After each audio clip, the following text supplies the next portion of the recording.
This is Dr. Bruce Kanehl, and I have another exciting video for you today. Exciting to me because it's about my favorite topic of treatment of the temporomandibular joint. Previously, I had done a YouTube, which is on our website at www.kanehldental.com, and it would be helpful to first review that video. It goes into the symptoms and some treatment of the temporomandibular joint. Many people want to know the technical aspects of what really is going on in the joint. And that's what this is, more or less a follow-up to that first video. And I'm going to get a little more technical today about what I do for treatment of temporomandibular joint dysfunction. So, on this first picture here, this is of the right side of the skull, and in the top left you'll see a little highlighted white area with a red dot, and that is the temporomandibular joint. And then you can see it on the skull there. You also see a couple of teeth highlighted on the skull, and then in the right part is a dot where the teeth are coming together. The bottom line is the jaw, the teeth, the temporomandibular joint are one system that ideally all work in harmony together. In other words, when the teeth come together, they should be in harmony with the temporomandibular joint. When there is something out of position, then we have temporomandibular joint dysfunction. And that's what I'm here to help you with. Here is a cartoon of TMJ clicking, or reciprocal clicking. And I'm going to show you this on my little puppet-like thing in a couple minutes. But how this works is the dark area is the disc, which is a cushion between the lower jaw, the mandible, which includes the condyle. So that little roundish thing next to it is the condyle and the upper skull. And then as you go to the right and around the circle clockwise, you can see what happens to the disc. I'll describe this better in a minute. Now, another type of dysfunction of the temporomandibular joint is called a closed lock. This is where the disc is anteriorly displaced and it never gets into place. These people can't open very wide. The normal maximum opening is about 48 millimeters plus or minus. People who have a closed lock can only open about 32 millimeters. A way to test this is take two fingers, and with your fingers you can put two fingers in the mouth, and that will be a closed lock more or less. If you have three fingers from when you open real wide, that's normal opening. And that's a way you can test yourself to see if you're limited in your opening or not.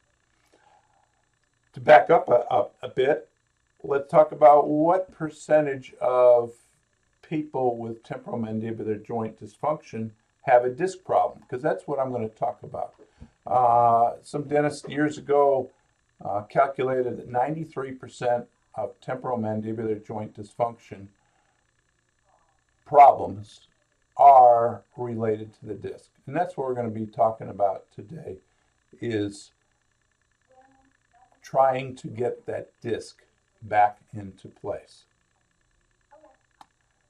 Now here is my little dog and pony show, more or less, that I have to show you on this instrument. And here, what we're showing you is movement of the lower jaw. There's the disc between the condyle, which is part of the lower jaw, and the upper skull. That, what I'm pointing to now, is your ear canal. Oftentimes people have symptoms of the ear canal. The rubber bands are the muscles, and the muscles get in spasm. Now, a maximum opening, as I just shown you, is about 48 millimeters.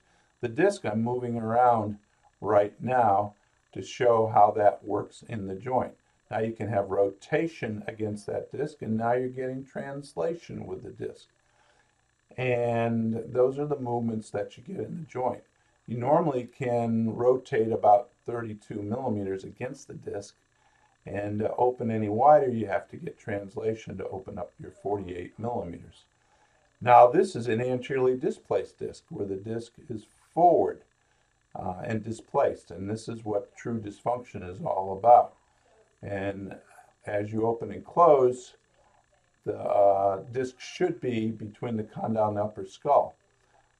But there is the anteriorly displaced disc when your teeth together, and then as you open, it's supposed to pop into place. Now here's a closed lock where the disc is anteriorly displaced and never gets into place. Now it's back into place in the proper position.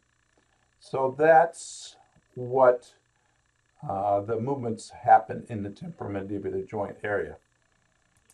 Now, when you come to my office for a consult, I will go into greater detail. I didn't want to bore you too much, but some people want to see, well, what is really going on in the joint?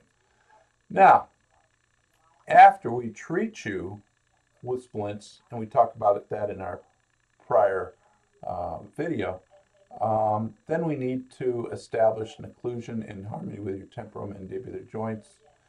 And this is one example. This fella here had extreme wear of his lower front teeth. His front teeth on top were being chipped. He was really struggling.